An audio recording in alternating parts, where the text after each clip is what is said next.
El espejo veneciano se hizo añicos contra la pared del dormitorio nupcial, esparciendo fragmentos de vidrio que capturaban y multiplicaban la luz de las velas como estrellas caídas sobre un cielo de pesadilla. El sonido del impacto resonó por toda la casa grande como un presagio de desastre, despertando a esclavos en la senzala distante y haciendo que sirvientes domésticos se santiguaran en sus habitaciones temiendo lo peor. El coronel Bento Rodríguez de Carvalho, con sus 52 años y un temperamento explosivo que había aterrorizado a la región durante décadas, señalaba con el dedo tembloroso a su esposa de apenas 28 años. Su rostro había pasado del rojo de la furia al gris de algo más complejo, más devastador. «Tú dormiste con mi capataz». La acusación rasgó la madrugada de febrero de 1876 como el aullido de un animal herido, lleno de una rabia que contenía también humillación, traición y algo más oscuro que no podía nombrar. La baronesa Mariana de Sá Carvalho permanecía inmóvil junto a la ventana que daba a los cafetales oscuros, todavía vestida con el camisón de seda blanco manchado de sangre que nadie había conseguido explicar satisfactoriamente. Las manchas formaban patrones irregulares sobre la tela cara, importada de París, como acusaciones visibles de algo terrible que había sucedido pero que aún no estaba completamente revelado. Su cabello negro, habitualmente recogido en trenzas elaboradas como correspondía a una dama de su posición, caía suelto sobre sus hombros dándole un aspecto salvaje que contrastaba con la calma antinatural de su postura. Durante 6 años de matrimonio construido sobre apariencias y silencios forzados, ella había aprendido a bajar los ojos, a asentir sumisamente, a desaparecer en su propia casa como un fantasma conveniente que cumplía funciones, pero no tenía voz ni voluntad propia. Pero esta noche algo había cambiado irrevocablemente. Por primera vez, desde que pronunciara los votos matrimoniales en marzo de 1870, Mariana levantó los ojos y enfrentó directamente la mirada de su marido. No había miedo en esos ojos oscuros, aunque debería haberlo, porque conocía perfectamente la violencia de la que el coronel era capaz, los moretones que había ocultado bajo mangas largas durante años, las costillas rotas que nunca fueron tratadas por médicos porque admitir la lesión significaría admitir su causa. En lugar de miedo, había algo mucho más peligroso brillando en su mirada, una frialdad absoluta nacida de haber alcanzado finalmente el punto donde ya no quedaba nada más que perder. Era la mirada de alguien que ha estado en el infierno tanto tiempo que el fuego ya no quema, solo ilumina. Cuando Mariana finalmente habló, su voz salió tan tranquila, tan medida, tan desprovista de emoción, que fue más aterradora que cualquier grito histérico que el coronel hubiera podido anticipar y controlar. «No dormí con tu capataz». Hizo una pausa deliberada, dejando que esas palabras se asentaran en el aire, pesado de la habitación, antes de continuar con la revelación que destruiría todo. «Dormí con tu hijo bastardo, el que tuviste con mi madre antes de casarte conmigo, y él no sabía que yo era su hermana». Las palabras cayeron como guillotinas verbales, cada sílaba diseñada no para defenderse, sino para demoler completamente, para tomar la acusación del coronel y transformarla en algo infinitamente más monstruoso que devolvería la culpa a su origen verdadero. El candelabro de cristal bohemio que colgaba del techo alto osciló peligrosamente, aunque no había corriente de aire en la habitación sofocante. El coronel Bento dio un paso atrás involuntariamente, como si las palabras hubieran sido un golpe físico en su pecho. Su rostro pasó por una serie de expresiones tan rápidas que eran casi cómicas en su confusión. Incredulidad, negación, comprensión horrible y finalmente un terror que nunca antes había sentido en sus 52 años de existencia privilegiada. Sus labios se movieron, intentando formar palabras, pero ningún sonido salió. Su mano, que segundos antes señalaba acusadoramente a su esposa, ahora colgaba inútil a su costado temblando visiblemente. Era como si toda la estructura que lo sostenía, todo el edificio de poder y certeza que había construido durante décadas, se hubiera vuelto súbitamente inestable bajo sus pies. Antes de continuar revelando cómo esta confrontación desató una cadena de horrores que consumiría 3 generaciones, queremos saber, ¿desde qué país o ciudad nos estás viendo ahora mismo? Comenta tu ubicación abajo. Estas historias de secretos familiares que se multiplican en tragedias resuenan universalmente porque tocan algo profundamente humano y aterrador sobre las consecuencias de nuestras acciones ocultas. Tu comentario nos ayuda a entender dónde estas verdades encuentran eco hoy. Afuera, en los jardines perfectamente mantenidos que rodeaban la casa grande, los primeros cantos de pájaros anunciaban el amanecer que se acercaba. Pero dentro de ese dormitorio nupcial, la noche parecía haberse vuelto eterna, congelada en ese momento de revelación que cambiaría todo para siempre. Los fragmentos del espejo veneciano esparcidos por el suelo reflejaban las caras de los 2 protagonistas desde ángulos fragmentados, multiplicándolos en docenas de versiones rotas de sí mismos. Era una metáfora visual perfecta de lo que estaba sucediendo. Identidades destrozándose, verdades multiplicándose en reflejos distorsionados. Nada volvería a ser completo o simple nunca más.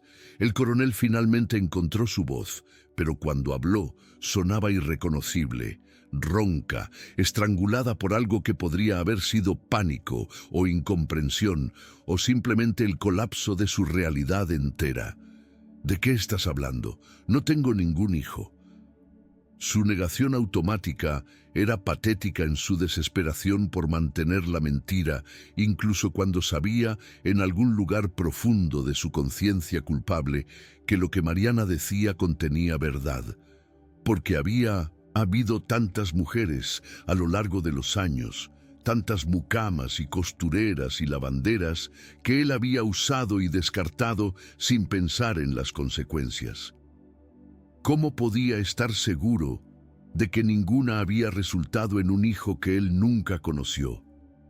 ¿Cómo podía jurar que sus semillas de destrucción casual no habían germinado en lugares que nunca supervisó? Mariana soltó una risa breve, seca, sin humor alguno. El sonido era terrible, como cristal rompiéndose o huesos quebrándose, completamente desprovisto de cualquier alegría o alivio. Claro que no lo sabes, nunca supiste, nunca te importó saber. Su voz ganaba fuerza ahora, alimentada por 6 años de silencio forzado que finalmente encontraban salida. Lucía de Sá. ¿Recuerdas ese nombre? La costurera que trabajaba aquí en 1845. 16 años, pobre, sin familia que la protegiera. La embarazaste y la echaste con dinero para que abortara o se deshiciera del problema. Pero ella no lo hizo. Tuvo al niño. Lo crió sola en la pobreza absoluta mientras tú vivías aquí en tu palacio construido sobre café y sufrimiento. Cada palabra era una acusación, cada frase una puñalada en la fachada de respetabilidad que el coronel había mantenido tan cuidadosamente durante décadas. La mención del nombre Lucía de Sá golpeó al coronel con la fuerza de un martillo. Sí, él recordaba, vagamente, como se recuerda un sueño desagradable que uno prefiere olvidar. Una muchacha bonita, delicada, que había trabajado brevemente en la casa grande cuando él tenía 20 años y acababa de regresar de Portugal lleno de arrogancia juvenil y certeza de que el mundo existía para su placer. La había seducido, o quizás forzado. La línea entre ambas cosas era difusa en su memoria porque nunca había considerado que la opinión de ella importara. Cuando supo que estaba embarazada, le había dado dinero, una suma generosa según sus cálculos, asumiendo que el problema desaparecería como todos los problemas desaparecían cuando uno tenía suficiente dinero y poder. Nunca había pensado en ella nuevamente, hasta ahora. El hijo se llama Vicente, Vicente de Sá. Mariana continuaba con su demolición sistemática del mundo del coronel. Cada revelación como quitar un ladrillo más de los cimientos de un edificio condenado. Tiene 30 años ahora. Creció en la miseria. Su madre lo crió trabajando hasta morir de tuberculosis hace 8 años. Y en su lecho de muerte, finalmente le contó quién era su padre. El rostro de Mariana mostraba ahora algo parecido a satisfacción sombría al ver la comprensión horrible formándose en los ojos de su marido. Él ha trabajado como tu capataz durante los últimos 6 años. Has comido en la misma mesa que él en las cenas de administración. Le has dado órdenes, has elogiado su eficiencia y nunca, ni una sola vez, reconociste en su rostro tu propio reflejo de hace 30 años.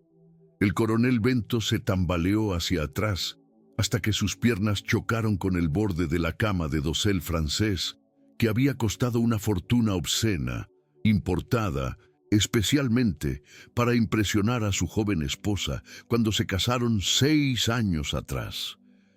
Se dejó caer sentado sobre el colchón de plumas, como si sus rodillas hubieran dejado súbitamente de funcionar.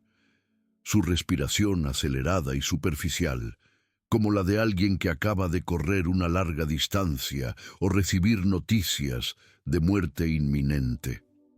Vicente. El nombre resonaba en su mente como una campana funeral. El capataz eficiente que había contratado 6 años atrás. El hombre en quien había confiado la supervisión de 300 esclavos y miles de hectáreas de cafetales. El mismo hombre cuyo rostro, ahora que lo pensaba con esta nueva y terrible claridad, llevaba los rasgos de los Carvalho de forma inconfundible. Los ojos oscuros y penetrantes, la línea fuerte de la mandíbula, hasta la forma en que inclinaba la cabeza al escuchar órdenes. Pero si Vicente era su hijo bastardo, entonces... La comprensión completa golpeó al coronel como un rayo cayendo sobre un árbol seco. Si Vicente era su hijo y Mariana había dormido con Vicente, entonces su esposa había cometido incesto sin saberlo. Y él, el coronel, era el arquitecto de esta tragedia. Fue su abandono de Lucía hace 30 años. Fue su rechazo del hijo que nunca conoció. Fue su casamiento posterior con una mujer décadas más joven sin investigar completamente sus conexiones familiares. Todo conspiró para crear esta pesadilla perfecta. Su boca se abrió y cerró varias veces sin emitir sonido, como un pez fuera del agua luchando por oxígeno que no podía alcanzar. Finalmente consiguió pronunciar una sola palabra, apenas audible. ¿Cómo? Mariana se apartó de la ventana y caminó lentamente hacia el centro de la habitación, sus pies descalzos pisando fragmentos de vidrio del espejo roto sin aparente registro del dolor. Pequeños cortes se abrieron en sus plantas, pero ella no pareció notarlos. O quizás el dolor físico era tan insignificante comparado con el dolor de su existencia entera que simplemente no registraba ya. ¿Cómo? Repitió la pregunta con amargura mordaz. ¿Cómo llegué a dormir con tu hijo sin saber que era tu hijo? La respuesta es simple y monstruosa a la vez. Lucía de Sá, la mujer que abandonaste embarazada, era mi tía Lucía, la única persona que me mostró bondad después de que mis padres murieran cuando yo tenía 8 años. Ella me crió junto con su hijo Vicente. Éramos como hermanos durante mi infancia. Y luego, cuando yo tenía 20 años, ella murió de tuberculosis, sin decirme nunca quién era. El padre de Vicente. La revelación cayó sobre la habitación como una lápida cerrando una tumba. Mariana continuó, su voz ganando una cualidad casi mecánica, como si estuviera recitando hechos de un libro de contabilidad en lugar de narrar la destrucción de vidas humanas. 2 años después de su muerte, yo sin recursos y sin perspectivas, acepté casarme contigo, un hombre rico, respetable, que podía darme seguridad. Nadie me dijo que eras el mismo hombre que mi tía mencionaba vagamente en conversaciones, el señor joven que la había seducido y abandonado. Nadie hizo esa conexión porque Lucía nunca dijo tu nombre completo, solo el nombre Bento, común como agua en Brasil. Y tú nunca reconociste en mí a la niña que ocasionalmente visitaba tu hacienda décadas atrás, cuando Lucía todavía trabajaba aquí brevemente. ¿Por qué habrías? Los ricos no memorizan las caras de los pobres. Durante 6 años, continuó Mariana con voz cada vez más dura, viví en tu casa sin saber que estaba casada con el hombre que destruyó a mi tía. Soporté tus brutalidades, tus violaciones disfrazadas de deberes maritales, tu control absoluto sobre cada aspecto de mi existencia. Me convertí en un fantasma en mi propia vida, esperando simplemente sobrevivir cada día. Y entonces, hace 1 año, reconocí a Vicente. Había cambiado tanto desde nuestra infancia que me tomó meses darme cuenta de que el capataz eficiente era el niño con quien jugué cuando teníamos 10 años. Su voz se quebró ligeramente por primera vez. Cuando finalmente hablamos, cuando nos reconocimos mutuamente, sentí que había encontrado la única persona en este infierno que me entendía. Alguien que también había sufrido. Alguien que también había perdido a Lucía. No sabíamos que éramos mucho más que primos lejanos. El coronel escuchaba con una expresión que oscilaba entre horror y algo que podría haber sido el comienzo de comprensión terrible de su propia culpa. Pero antes de que pudiera procesar completamente todo lo que Mariana estaba revelando, ella dio el golpe final. Y aquí está la parte más hermosa de esta tragedia que tú creaste, Bento. Cuando Vicente me buscó, cuando comenzamos a hablar en secreto, él tampoco sabía que yo era tu esposa cuando nos conocimos de niños. Él solo sabía que eras el hombre que abandonó a su madre. Vino a trabajar aquí hace 6 años con un plan de venganza. Quería observarte, aprender tus debilidades, encontrar la forma perfecta de destruirte como tú destruiste a su madre. Una sonrisa terrible apareció en el rostro de Mariana, y su venganza fue perfecta, aunque de formas que él nunca planeó, porque al dormir conmigo, al hacerme sentir por primera vez en años que era algo más que tu propiedad, él te hizo daño de la forma más profunda posible. No solo te engañó tu esposa, te engañó con tu propio hijo, y ninguno de nosotros sabíamos que era incesto hasta esta noche. Las palabras colgaban en el aire como veneno, contaminando todo lo que tocaban. El coronel intentó ponerse de pie, pero sus piernas no respondían correctamente, como si su cuerpo entero estuviera rechazando la realidad que su mente era forzada a aceptar. Pero eso significa que él... La frase murió en sus labios porque no podía completarla. No podía pronunciar en voz alta la monstruosidad de lo que había sucedido. Incesto. Su esposa y su hijo bastardo habían cometido incesto involuntario. Y él, a través de sus abandonos y secretos y violencias casuales de décadas atrás, había creado las condiciones exactas para que esa pesadilla se materializara. Era como una maldición bíblica, como los pecados del padre visitando a los hijos de formas que ninguna imaginación humana podría haber predicho. Sí, Mariana pronunció la palabra con una calma que era más aterradora que cualquier histeria. Cometimos incesto sin saberlo. Y cuando lo descubrimos hace apenas horas, cuando finalmente conectamos todas las piezas que tú habías esparcido con tu irresponsabilidad y crueldad, algo se rompió en ambos. Se señaló el camisón manchado de sangre. Esta sangre no es de menstruación, como el médico asumió cuando lo llamaste en pánico. Es de Vicente. Cuando comprendió lo que habíamos hecho, cuando realizó que la mujer a quien amaba era técnicamente su media hermana, intentó cortarse las venas. Yo lo detuve, lo curé, y luego decidimos que si íbamos a ser destruidos por tu legado de secretos y abandonos, al menos arrastraríamos la verdad a la luz contigo. El coronel finalmente consiguió ponerse de pie, tambaleándose como borracho aunque no había bebido una gota de alcohol esa noche. Su rostro había adquirido un tono grisáceo que sugería que su corazón estaba siendo sometido a un estrés que un hombre de 52 años, que vivía de excesos, no estaba equipado para soportar. ¿Dónde está él? ¿Dónde está Vicente ahora?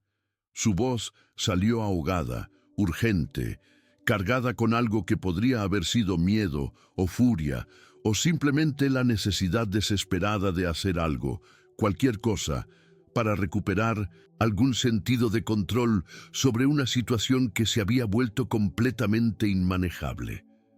Mariana lo miró con una expresión que mezclaba desprecio y algo parecido a lástima. En su casa, en los terrenos de los capataces, esperando. Sabía que cuando yo te contara la verdad, vendrías por él, y está listo para enfrentarte finalmente después de 30 años de ausencia. Lo que el coronel no sabía, lo que Mariana tampoco sabía completamente todavía, era que esta confrontación no terminaría simplemente con acusaciones y revelaciones nocturnas. Afuera, más allá de las paredes de la casa grande, fuerzas ya estaban en movimiento que transformarían esta tragedia familiar privada en algo mucho más grande, porque el feitor que había informado al coronel sobre los encuentros secretos entre Mariana y Vicente había escuchado suficiente de las conversaciones entre ellos, fragmentos de verdades sobre orígenes y padres y venganzas, para entender que había aquí un escándalo que podría ser vendido, explotado.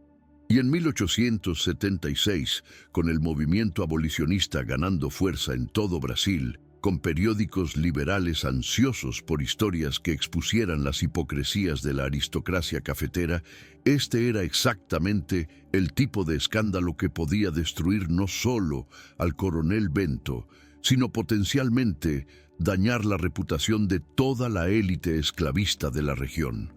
El coronel Bento se vistió con manos temblorosas, botones resbalando entre dedos que ya no obedecían con la precisión habitual, el chaleco colocado al revés 2 veces antes de conseguir alinearlo correctamente. Cada movimiento era mecánico, automático, su mente funcionando en un estado de shock que no le permitía procesar completamente la magnitud de lo que acababa de descubrir. Ordenó a Mariana que permaneciera en la habitación, una orden que ella ignoró completamente, siguiéndolo por las escaleras de mármol italiano, con una determinación silenciosa que dejaba claro que ya no reconocía su autoridad sobre ella. Esa desobediencia, que en cualquier otra circunstancia habría resultado en violencia inmediata, ahora pasaba casi desapercibida porque el coronel tenía problemas más grandes que una esposa insubordinada. Tenía un hijo bastardo esperándolo en la oscuridad, un hijo que conocía su identidad, que había planeado venganza durante años y que acababa de cometer incesto involuntario con su propia madrastra. Cruzaron los jardines iluminados apenas por linternas que colgaban de ganchos de hierro forjado, sus sombras alargándose grotescamente sobre los caminos de piedra perfectamente alineados. Los esclavos que trabajaban en turnos nocturnos en el procesamiento de café se apartaban instintivamente al ver al coronel caminando con esa expresión terrible, sabiendo por experiencia que cuando el amo tenía esa cara de tormenta contenida, lo mejor era volverse invisible. Mariana caminaba 3 pasos detrás de él, descalza todavía, el camisón manchado de sangre apenas cubierto por un chal que había tomado al salir, sin importarle ya las apariencias o el decoro que habían gobernado cada segundo de su vida durante 6 años. Algo fundamental había cambiado en ella durante esa confrontación en el dormitorio. Había cruzado un umbral del cual no había regreso, y esa certeza le daba una libertad terrible y embriagadora. La casa del capataz principal era una estructura sólida de ladrillo y madera, mucho más modesta que la casa grande, pero aún así confortable según los estándares de la época para alguien de 1900. Su posición. Vicente la había mantenido impecablemente limpia y ordenada durante los 6 años que había trabajado allí, una disciplina que había aprendido de su madre Lucía, quien había inculcado en él que la pobreza no era excusa para el descuido. Una luz brillaba en la ventana principal, revelando que estaba despierto, esperando. Cuando el coronel golpeó la puerta con fuerza suficiente para hacer temblar el marco, Vicente abrió casi inmediatamente, como si hubiera estado parado justo detrás de ella, anticipando este momento. Los 2 hombres se miraron fijamente durante largos segundos de silencio, cargado padre e hijo, viéndose realmente por primera vez, a pesar de haber trabajado juntos durante años. La semejanza era innegable una vez que uno sabía buscarla. Vicente tenía 30 años, 22 menos que el coronel, pero los rasgos de los Carvalho estaban grabados en su rostro de forma que no admitía duda. Los mismos ojos oscuros y penetrantes, aunque los de Vicente brillaban con una inteligencia aguda, donde los del coronel mostraban principalmente arrogancia acumulada. La misma estructura ósea fuerte, la misma altura imponente, incluso la forma en que sostenían los hombros era idéntica. Era como mirar en un espejo que mostraba no el reflejo presente sino el pasado, una versión más joven y sin corromper del coronel antes de que décadas de poder absoluto lo transformaran en el tirano que era ahora. Vicente vestía ropa simple pero limpia, pantalones de algodón y camisa blanca sin adornos, sus manos callosas de años de trabajo duro colgando a sus costados sin agresión visible, pero tampoco con sumisión. «Entra». La voz de Vicente era firme, sin temblor de miedo o ansiedad. Se apartó de la puerta permitiendo que el coronel y Mariana entraran en su espacio personal, un gesto que en las jerarquías de la hacienda debería haber sido al revés. Debería haber sido el capataz siendo convocado a la presencia del amo, no el amo entrando humildemente en la casa del empleado. Pero todo estaba invertido esta noche. Todas las reglas que habían gobernado sus interacciones durante 6 años se habían disuelto en el momento en que la verdad salió a la luz. El interior de la casa era espartano pero acogedor, con muebles simples hechos a mano, una mesa de madera pulida, 2 sillas, un aparador donde platos y tazas estaban ordenados con precisión militar. En la pared colgaba un único retrato, una pintura al óleo barata pero cuidadosamente preservada de una mujer de unos 40 años, Lucía de Sá mirando desde su marco con ojos que parecían juzgar a todos los que entraban. El coronel se detuvo frente al retrato, mirándolo como hipnotizado. Los años habían borrado muchos detalles de su memoria, pero ahora, confrontado con la imagen de Lucía, fragmentos regresaban.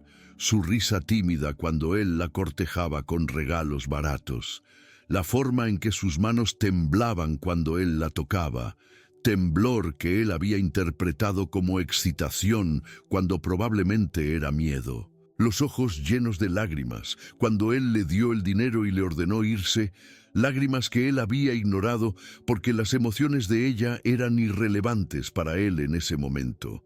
Él había sido apenas un niño de 20 años, arrogante y cruel, con la crueldad casual de quien nunca ha conocido consecuencias.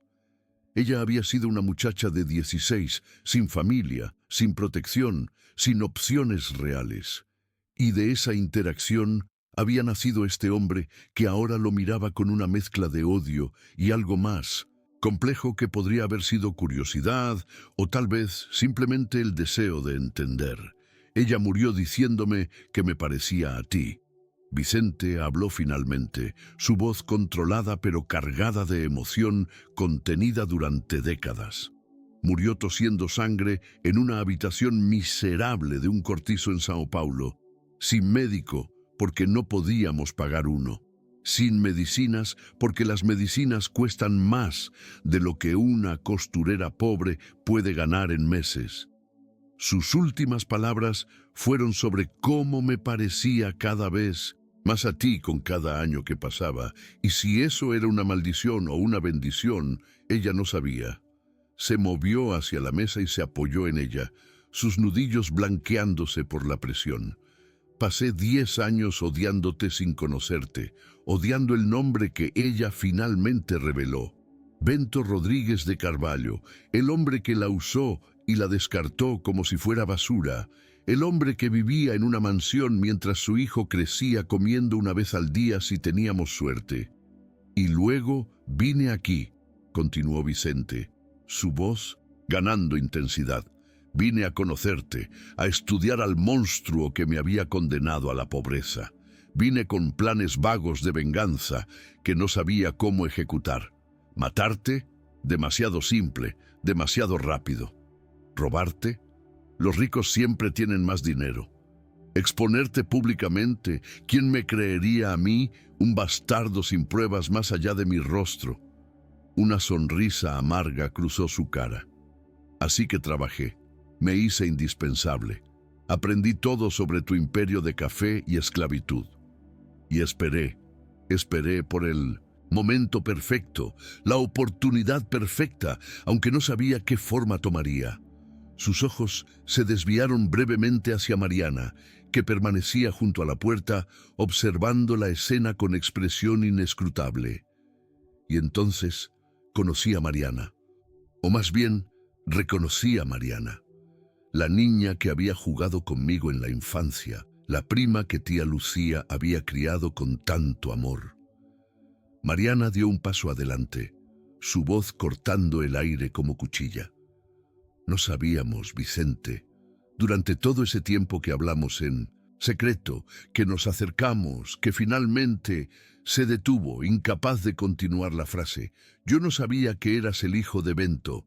Tú no sabías que yo era su esposa cuando nos conocimos de niños. Ninguno de nosotros sabía que éramos casi hermanos. Las lágrimas finalmente brotaron de sus ojos. La primera emoción pura que había mostrado desde la confrontación en el dormitorio. Creí que había encontrado en ti la única persona en este mundo que me entendía. Alguien que también había sido víctima del mismo hombre. Alguien que también recordaba a tía Lucía con amor. Y en cambio, sin saberlo, cometimos el pecado que ninguna religión perdona, que ninguna sociedad tolera. El coronel escuchaba todo esto con una expresión que oscilaba entre horror, culpa y algo que podría haber sido el comienzo de comprensión de su propia responsabilidad. Pero la comprensión no era lo mismo que remordimiento genuino, y ciertamente no era lo mismo que redención. Cuando finalmente habló, su voz salió defensiva, buscando justificaciones donde no podía haber ninguna. Yo no sabía. No sabía que Lucía había tenido el hijo, no sabía que ese hijo eras tú, no sabía que Mariana era su sobrina, si hubiera sabido, pero la frase murió, porque incluso él se daba cuenta de cuán hueca sonaba. ¿Qué habría hecho diferente si hubiera sabido? ¿Habría reconocido a Vicente como hijo?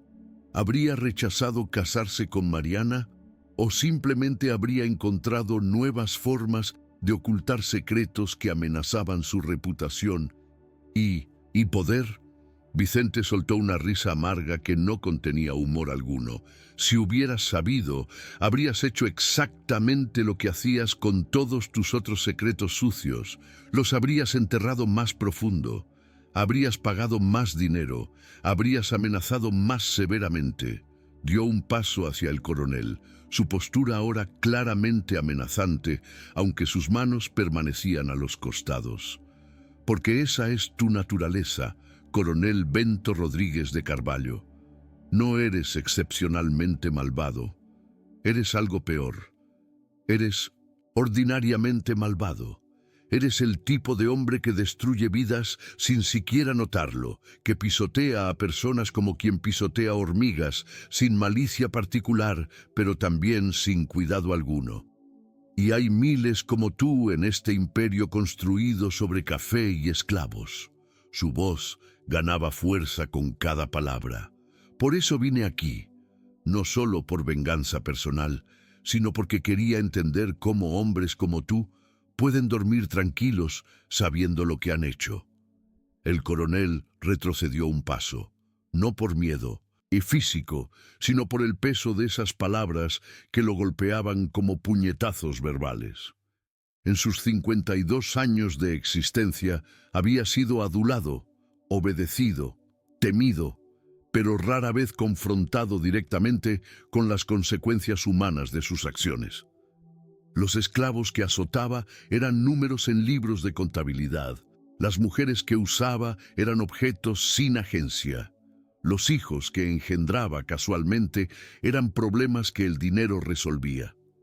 Pero aquí estaba uno de esos problemas, 30 años después, transformado en un hombre adulto que lo miraba no con el odio ciego que el coronel podría haber manejado, sino con algo mucho más devastador, desprecio analítico, el juicio frío de alguien que ha estudiado al monstruo y encontrado que ni siquiera es interesante en su maldad, solo banal.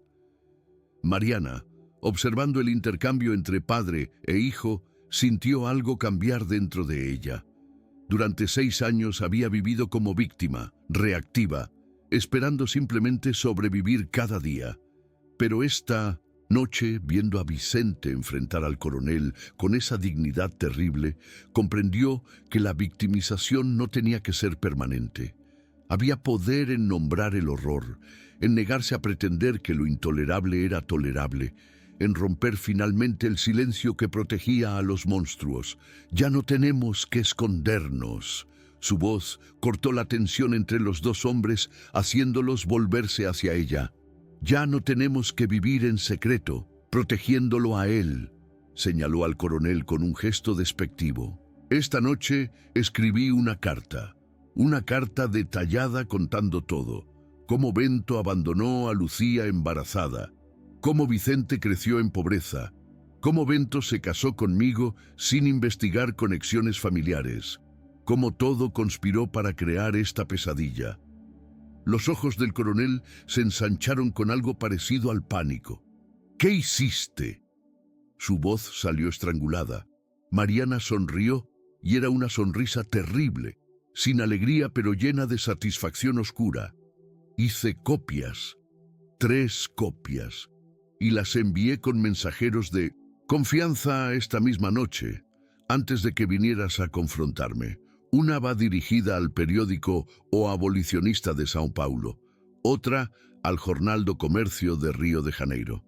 La tercera a tu rival político más cercano, el diputado Ferreira, quien estará encantado de usar esta historia para destruirte. Se acercó al coronel, mirándolo directamente a los ojos sin bajar la vista por primera vez en 6 años. Para mañana al mediodía, todo Brasil sabrá tu nombre y sabrá exactamente qué tipo de hombre eres. El coronel palideció tan abruptamente que por un momento pareció que sufriría un colapso allí mismo. ¿Estás loca? ¿Tienes idea de lo que has hecho? Nos destruirás a todos. Tu reputación, la de Vicente, la mía, toda la familia será arruinada. Su voz subía histéricamente, las venas pulsando visiblemente en sus sienes, las manos temblando incontrolablemente. Serás marcada como adúltera. Él será marcado como seductor y bastardo. Nadie en la sociedad respetable los recibirá nunca más. Pero Mariana no retrocedió. Ya no estamos en tu mundo, Bento. Ya no jugamos según tus reglas. Cuando decidí enviar esas cartas, renuncié a cualquier pretensión de permanecer en tu sociedad respetable, construida sobre secretos y abusos. Prefiero ser marcada como adúltera y vivir con la verdad que ser respetada y vivir con la mentira.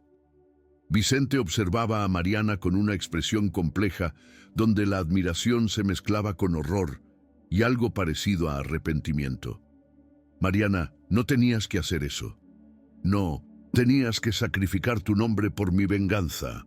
Pero ella sacudió la cabeza con firmeza. No fue por tu venganza, fue por la mía, por los 6 años que me robó, por mi tía Lucía que murió en la miseria, por todas las mujeres que hombres como él usan y descartan como propiedad, por cada secreto sucio que mantiene funcionando este sistema podrido. Su voz se quebró ligeramente, pero no vaciló. Sí, cometimos incesto sin saberlo. Sí, eso nos marca. Pero él fue el arquitecto de esa tragedia. Y quiero que el mundo lo sepa. Quiero que cuando la gente diga el nombre Bento Rodríguez de Carvalho, no piensen en un coronel respetable, sino en un hombre que destruyó tantas vidas con su egoísmo casual que eventualmente destruyó incluso las de sus propios hijos. La palabra hijos cayó como una bomba en la habitación. Plural, porque ahora Mariana era técnicamente su hija política, casada con él. Vicente era su hijo biológico, y ambos habían sido víctimas de su negligencia y crueldad en formas diferentes, pero igualmente devastadoras.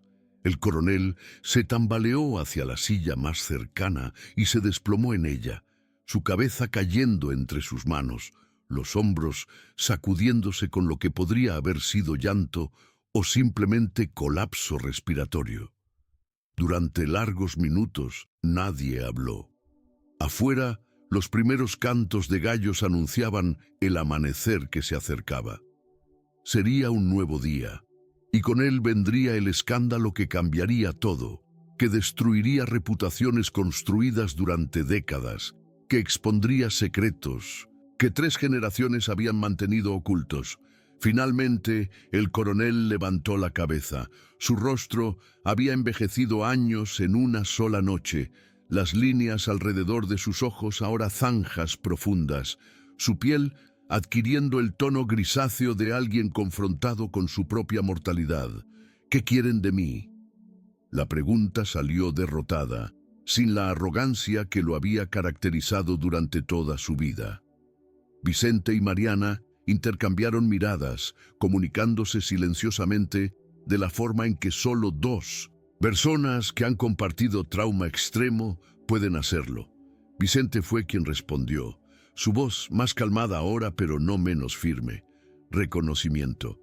Quiero que me reconozcas como tu hijo ante el mundo, no porque quiera tu nombre o tu dinero, sino porque quiero que admitas públicamente lo que hiciste a mi madre.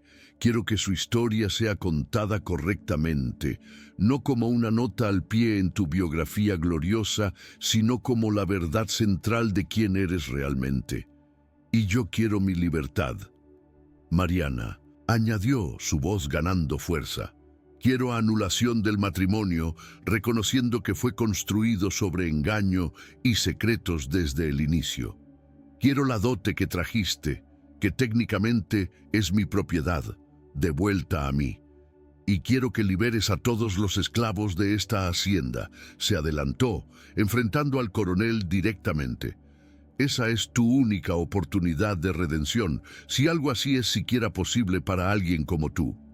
Cuando el escándalo estalle mañana, puedes ser recordado solo como monstruo, o puedes ser recordado como el monstruo que al final hizo una cosa correcta. No borra tus crímenes, nada los borra, pero al menos muestra que en tu último momento de claridad reconociste el horror que creaste. El coronel las miró a ambos, hijo y esposa, unidos contra él por heridas que él había infligido sin siquiera darse cuenta hasta que era demasiado tarde. La propuesta que le hacían era imposible según todos los estándares de su clase y época. Reconocer públicamente un hijo bastardo era admitir debilidad moral. Anular un matrimonio por razones que no fueran infertilidad femenina era casi inaudito. Liberar esclavos voluntariamente en 1876, 12 años antes de la abolición, era considerado locura económica. Pero mientras sopesaba estas imposibilidades contra la alternativa de ser completamente destruido por el escándalo sin ninguna redención posible, comenzó a calcular, porque incluso en su peor momento, el coronel Bento Rodríguez de Carvalho seguía siendo fundamentalmente una criatura de cálculo pragmático. El escándalo estalló exactamente como Mariana había predicho. Para el mediodía del día siguiente, los 3 periódicos habían recibido las cartas y sus editores, reconociendo inmediatamente el valor sensacional de la historia, prepararon ediciones especiales. El abolicionista de São Paulo fue el primero en publicar, con un titular en letras enormes que gritaba desde cada esquina, donde los vendedores ambulantes agitaban los periódicos: Coronel del Café abandona hijo, que luego comete incesto con esposa del padre. El artículo que seguía era devastador en su detalle, nombrando nombres, citando fechas, conectando puntos de una forma que hacía imposible para cualquier lector dudar de la veracidad básica de la historia. El Jornal do Comercio de Río adoptó un tono más reservado, pero igualmente dañino, enfocándose en las implicaciones morales de cómo el sistema esclavista y patriarcal creaba condiciones para tales tragedias. Y el diputado Ferreira, rival político del coronel, circuló copias personales entre toda la élite cafetera del Vale do Paraíba con notas manuscritas expresando shock apropiadamente fingido. La reacción fue inmediata y devastadora. Los fazendeiros vecinos que habían sido aliados del coronel durante décadas, de repente descubrieron que tenían compromisos urgentes que les impedían visitarlo. Los comerciantes que dependían de sus pedidos de café encontraron razones para diversificar sus fuentes.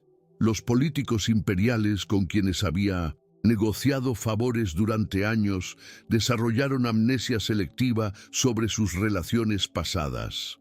La esposa legítima de cualquier hombre respetable que mantuviera lazos visibles con el coronel Bento ahora corría el riesgo de ser vista como cómplice de sus perversiones, y en la sociedad del Brasil imperial de 1876, la reputación femenina era aún más frágil que la masculina. En menos de una semana, el coronel pasó de ser uno de los hombres más poderosos de la provincia a un paria social, el nombre que nadie quería asociar con el suyo propio. Pero lo más extraordinario fue la reacción del movimiento abolicionista. Reconocieron inmediatamente en esta historia un arma perfecta para sus propósitos. No era simplemente un escándalo de alcoba o una tragedia familiar privada, era evidencia viviente de cómo la esclavitud y el patriarcado no controlado creaban monstruos morales. Vicente de Sá, el hijo bastardo que había crecido en pobreza mientras su padre vivía en opulencia, se convirtió en símbolo de las hipocresías de la clase dominante. Joaquim Nabuco, el líder abolicionista más prominente del imperio, escribió un ensayo extenso usando el caso Carvalho como ejemplo de por qué Brasil necesitaba no solo abolir la esclavitud, sino reformar completamente las estructuras sociales que permitían tales abusos. El caso fue discutido en el Parlamento, predicado en iglesias, debatido en salones literarios de Río y São Paulo. Mariana, preparada para ser vilipendiada como adúltera, descubrió algo sorprendente. Una porción significativa de la opinión pública la veía como víctima, no como perpetradora. Las mujeres de la clase media emergente, especialmente aquellas influenciadas por ideas feministas tempranas que comenzaban a circular desde Europa, la defendieron en cartas a periódicos y en conversaciones de salón. Ella fue forzada a un matrimonio con un hombre violento décadas mayor, argumentaban. Fue mantenida en aislamiento y abuso durante 6 años. Cuando finalmente encontró conexión humana con alguien que resultó ser el hijo bastardo de su marido, fue sin conocimiento de ese parentesco. Y cuando descubrió la verdad, tuvo el coraje de exponerla en lugar de continuar viviendo en la mentira. No todas pensaban así, ciertamente muchas la condenaban como inmoral, pero había suficiente defensa pública para que no fuera completamente destruida socialmente. Vicente también encontró defensores inesperados. Abolicionistas ricos lo emplearon como orador, pagándole por contar su historia en eventos públicos. Describía crecer en pobreza extrema, la muerte agonizante de su madre por tuberculosis, el descubrimiento de su origen, la ironía cruel de trabajar durante años para el padre que lo había abandonado sin ser reconocido. Sus discursos eran poderosos porque evitaba caer en autocompasión o melodrama excesivo. Simplemente relataba hechos, y esos hechos eran suficientemente horribles para no necesitar embellecimiento. Los periódicos abolicionistas publicaron su retrato junto al del coronel, destacando deliberadamente la semejanza física para que nadie pudiera dudar del parentesco. El hijo que el padre rechazó, decían los titulares, la sangre que la sociedad niega. Sí, historias como esta, que exponen cómo los sistemas de opresión crean tragedias que se multiplican a través de generaciones, te impactan y te hacen cuestionar estructuras que aún persisten hoy de formas diferentes. Suscríbete al canal y activa las notificaciones. Cada like y cada suscripción nos permite continuar investigando estos archivos históricos donde las verdades incómodas esperan ser contadas. Comparte este video si crees que estos patrones necesitan ser reconocidos, que el silencio sobre abusos de poder solo perpetúa el ciclo. Gracias por acompañarnos en este viaje hacia verdades que duelen, pero que necesitan ser dichas. El coronel Bento, enfrentado con la ruina total y presionado por la opinión pública en formas que nunca había experimentado, tomó la decisión pragmática que Mariana y Vicente le habían ofrecido. En una ceremonia pública realizada en la plaza principal de la ciudad más cercana, con notarios y periodistas presentes como testigos, firmó 3 documentos que cambiarían todo. El primero era el reconocimiento formal de Vicente de Sá Carvalho como su hijo legítimo, con todos los derechos de herencia que eso implicaba. El segundo era el consentimiento para la anulación de su matrimonio con Mariana, reconociendo que había sido contraído bajo condiciones de engaño debido a secretos que él mismo había creado. El tercero, y más extraordinario, era la carta de manumisión colectiva para todos los 300 esclavos de la fazenda Santo Antonio do Vale, liberándolos inmediatamente sin condiciones. La liberación masiva de esclavos fue reportada en periódicos de todo el imperio como acto sin precedentes. En 1876, 12 años antes de la abolición formal, era prácticamente inaudito que un facendeiro liberara voluntariamente su fuerza laboral entera. Algunos lo interpretaron como gesto noble de arrepentimiento. Otros, más cínicamente pero probablemente más correctamente, lo vieron como un cálculo de último recurso. Si iba a ser destruido de todas formas, al menos podía ganar algún crédito con los abolicionistas que ahora dominaban cada vez más el discurso público. Los esclavos liberados reaccionaron con una mezcla de júbilo y terror. Libertad legal era maravillosa en teoría, pero libertad sin recursos, sin educación, sin tierra propia, en una sociedad que todavía los vería como inferiores, ¿qué significaba realmente en la práctica? Vicente utilizó parte de la herencia que ahora legalmente le correspondía para comprar tierras adyacentes a la antigua hacienda y dividirlas entre los esclavos liberados, creando una especie de comunidad cooperativa donde ex-esclavos podían cultivar sus propios alimentos y eventualmente vender excedentes. No era perfecto, ni de cerca era reparación completa por generaciones de esclavitud, pero era algo. Estableció también una escuela pequeña donde tanto adultos como niños podían aprender a leer y escribir, habilidades cruciales para navegar el mundo como personas libres. Contrató maestros abolicionistas de São Paulo, pagándoles salarios generosos con el dinero de su herencia. Era su forma de honrar a su madre Lucía, quien había insistido en educarlo a pesar de la pobreza extrema, quien había creído que el conocimiento era el único camino verdadero hacia la libertad real. Mariana, con la dote de vuelta y una porción de la anulación matrimonial, que incluía compensación financiera por los 6 años de abuso, también encontró propósito inesperado. Se mudó a São Paulo y estableció una casa de refugio para mujeres que huían de matrimonios abusivos, algo casi sin precedentes en Brasil de esa época.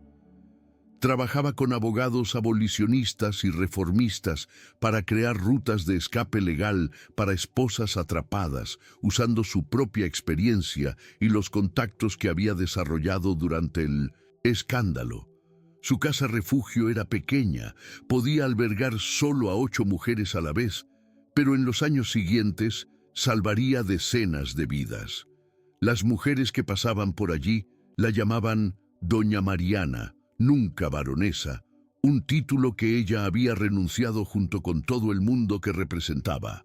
El coronel Bento Rodríguez de Carvalho vivió apenas 18 meses después del escándalo.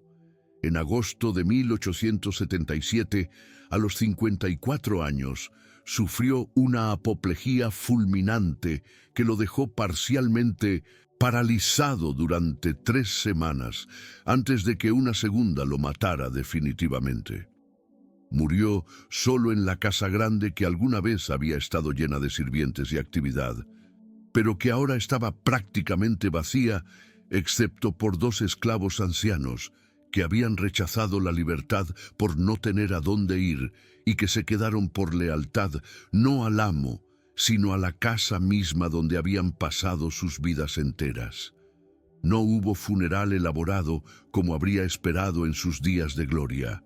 No vinieron facendeiros, vecinos a presentar condolencias. No hubo misa especial en la catedral con el obispo presidiendo.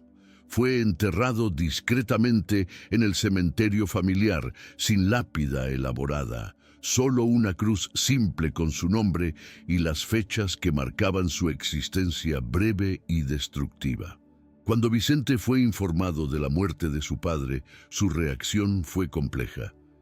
No sintió la satisfacción de venganza que había imaginado durante años cuando planeaba confrontarlo. Tampoco sintió el dolor de perder a un padre, porque nunca había tenido uno realmente. Lo que sintió fue principalmente vacío, una sensación de que un capítulo de su vida había cerrado, pero sin la resolución limpia que las historias suelen prometer. Asistió al entierro, más por principio que por emoción, parándose alejado de la tumba mientras el sacerdote murmuraba oraciones rápidas. No lloró. No dijo palabras de despedida. Simplemente observó mientras la tierra era paletada sobre el ataúd, pensando en su madre Lucía que había muerto, tosiendo sangre en un cortizo miserable, preguntándose si alguna justicia real era posible o si lo mejor que podían esperar era simplemente sobrevivir y tratar de construir algo mejor de las ruinas que otros habían creado. Mariana tampoco asistió al funeral. Cuando recibió la noticia de la muerte del coronel, estaba en su casa refugio en São Paulo, cuidando a una mujer que había huido de un marido que la golpeaba regularmente. La noticia le llegó por carta y la leyó sin emoción particular. Dobló el papel cuidadosamente y lo guardó en un cajón antes de continuar con su trabajo. Más tarde, en la privacidad de su habitación, permitió que algunas lágrimas cayeran, pero no eran de tristeza por el hombre muerto, sino de alivio de que ese capítulo finalmente estaba cerrado, de que él ya no podía lastimar a nadie más, de que su ausencia del mundo lo hacía marginalmente mejor, incluso si su presencia había dejado cicatrices permanentes en todos los que había tocado. La facenda Santo Antonio do Vale fue vendida en remate público para pagar las deudas acumuladas del coronel. Vicente, técnicamente heredero legal ahora, podría haber reclamado la propiedad, pero deliberadamente se abstuvo. No quería nada que viniera directamente de su padre, excepto los recursos necesarios para ayudar a los ex-esclavos y compensar parcialmente a Mariana. La hacienda fue comprada por un consorcio de comerciantes italianos que la dividieron y revendieron en parcelas más pequeñas. La Casa Grande, ese monumento a la opulencia construida sobre sufrimiento, fue vaciada de sus muebles caros y obras de arte, todo vendido en subastas que atrajeron compradores curiosos más interesados en el escándalo que en los objetos mismos. Eventualmente el edificio fue abandonado, dejado a las termitas y la vegetación invasora, convirtiéndose en ruina fantasmal que los locales evitaban, diciendo que estaba embrujada por los espíritus de todos los que habían sufrido dentro de sus paredes. Vicente y Mariana mantuvieron contacto durante los años siguientes, pero nunca más fueron románticos o incluso especialmente cercanos. El incesto involuntario había creado una distancia permanente entre ellos, un recordatorio constante de cómo la tragedia podía contaminar incluso las conexiones más genuinas. Se escribían cartas ocasionales, actualizándose sobre sus respectivos proyectos, intercambiando consejos sobre cómo navegar el mundo post-escándalo. Vicente se casó en 1882 con Clara Méndez, una profesora abolicionista de São Paulo que conoció durante sus conferencias públicas. Ella era hija de ex-esclavos que habían comprado su libertad décadas antes y que habían logrado establecer una pequeña pero próspera escuela para niños negros.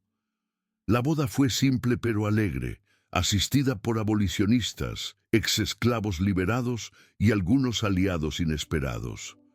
Vicente y Clara tuvieron 3 hijos que crecieron escuchando la historia de su abuela Lucía, asegurando que su memoria no fuera borrada por la vergüenza o el tiempo. Mariana nunca se casó nuevamente. La experiencia con el coronel Bento la había dejado profundamente escéptica sobre la institución del matrimonio tal como existía en Brasil imperial, donde las mujeres eran esencialmente transferidas de la propiedad del padre a la propiedad del marido. En cambio, dedicó su vida al trabajo de refugio, expandiendo gradualmente sus operaciones para incluir no solo mujeres huyendo de matrimonios abusivos, sino también ex-esclavas que no tenían a dónde ir después de la abolición parcial de 1885 y finalmente la abolición completa de 1888. Desarrolló reputación entre reformistas sociales como administradora eficiente y defensora feroz de mujeres vulnerables. Vivió hasta 1912, muriendo a los 64 años de neumonía, rodeada por docenas de mujeres cuyas vidas había ayudado a salvar o reconstruir a lo largo de 3 décadas. Vicente vivió incluso más tiempo, muriendo en 1920 a los 74 años, habiendo presenciado la abolición de la esclavitud en 1888 y la proclamación de la República en 1889, ambos eventos que había trabajado para hacer realidad durante su vida adulta. En sus últimos años, escribió memorias detalladas sobre su experiencia, desde su infancia en pobreza hasta la confrontación con su padre y todo lo que siguió. Las memorias fueron publicadas póstumamente en 1922 con el título El hijo del coronel, una historia del Brasil que preferimos olvidar. El libro causó controversia renovada, con algunos criticándolo como aireación innecesaria de escándalos antiguos y otros alabándolo como documento histórico importante sobre las realidades del patriarcado y la esclavitud. Fue usado extensamente por historiadores sociales en décadas posteriores como fuente primaria sobre las dinámicas familiares y sociales del Brasil imperial. Los descendientes de Lucía de Sá, a través de Vicente, florecieron en formas que ella nunca pudo imaginar durante su vida de sufrimiento. Sus nietos se convirtieron en educadores, médicos, abogados, contribuyendo a la construcción del Brasil post-abolición.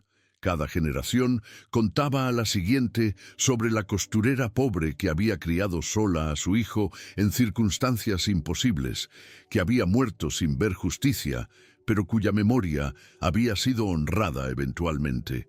En los años 1960, durante el surgimiento de movimientos de derechos civiles en Brasil, la historia de Lucía y Vicente fue redescubierta por activistas que vieron en ella precedente de resistencia contra sistemas opresivos. Libros académicos fueron escritos analizando el caso Carvalho desde perspectivas de género, raza y clase.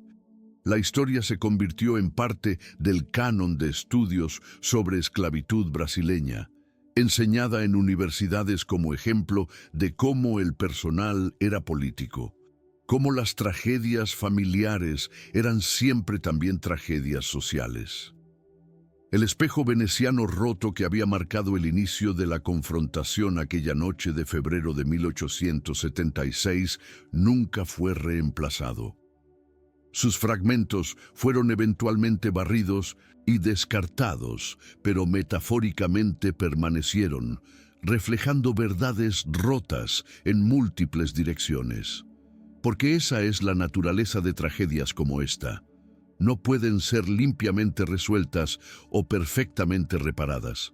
Las personas involucradas hacen lo mejor que pueden con las ruinas que otros crearon, construyendo vidas nuevas sobre fundamentos fracturados.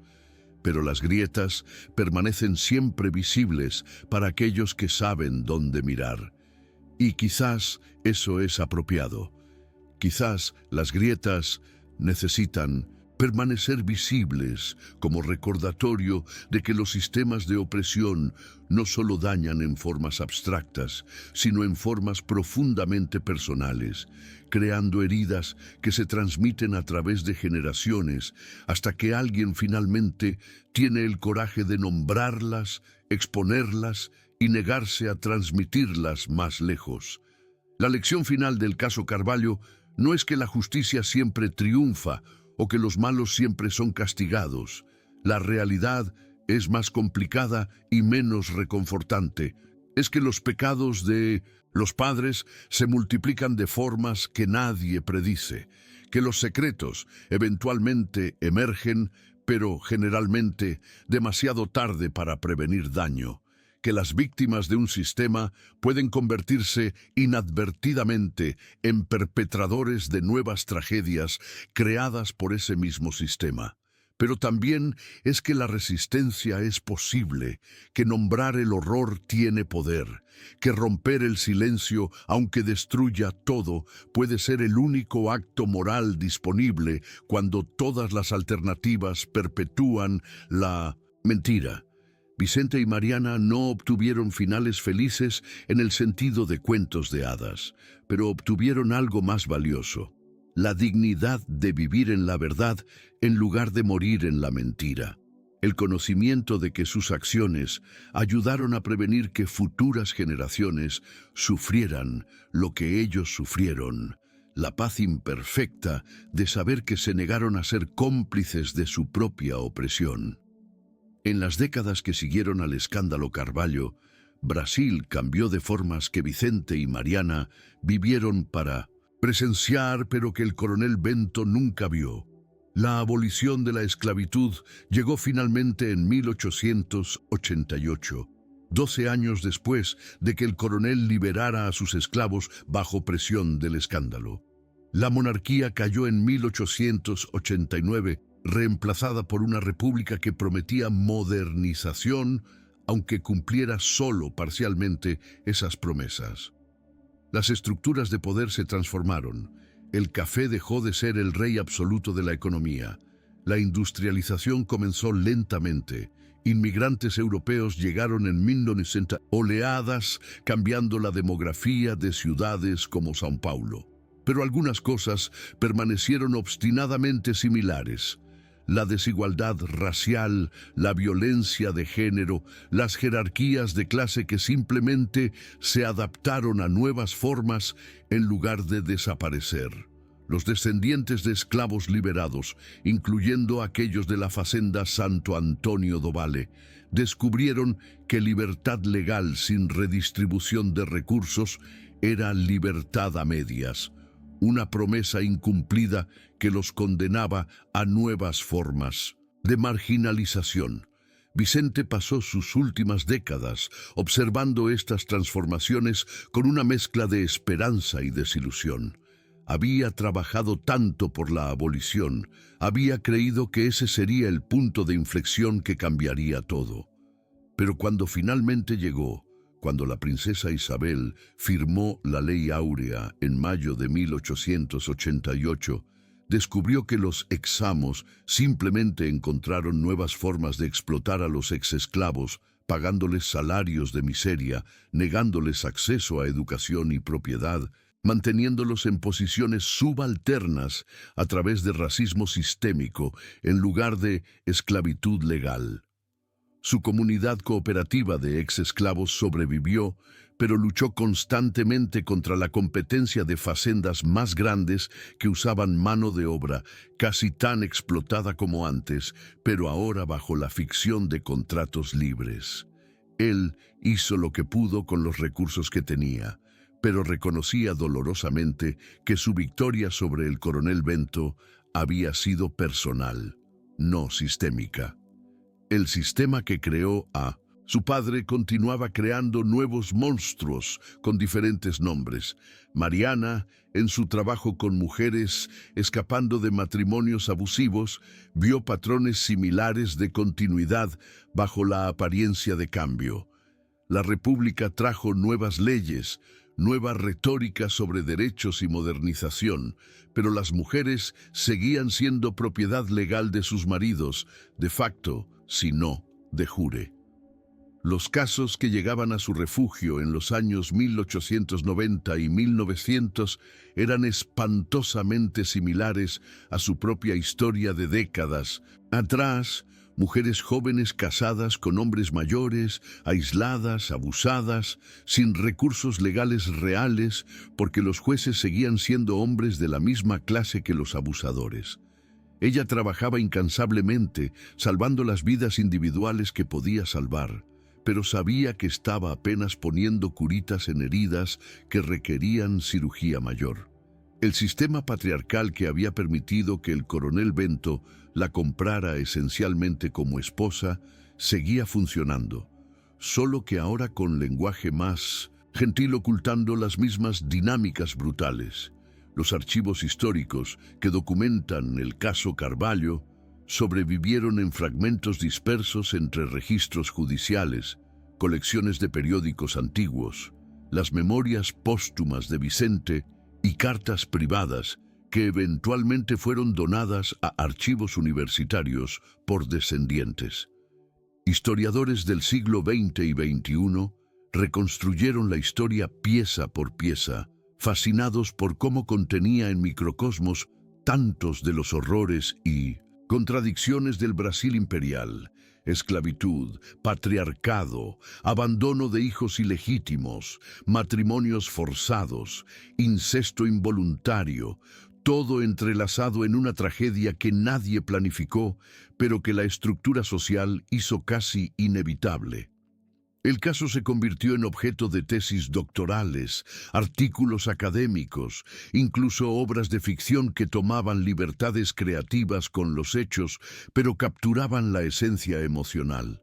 Se convirtió en lección sobre cómo el personal es siempre político, cómo Las decisiones privadas de individuos poderosos tienen consecuencias públicas que se multiplican a través de generaciones.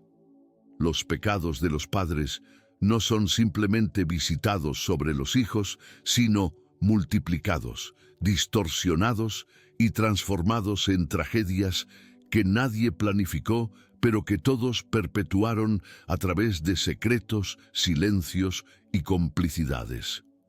Los sistemas de opresión como el patriarcado y la esclavitud no crean solo víctimas individuales, sino tellas de destrucción intergeneracional donde todos eventualmente se convierten en cómplices y víctimas simultáneamente, atrapados en dinámicas que preceden su nacimiento y que continuarán después de su muerte, a menos que alguien tenga el coraje de romper el ciclo.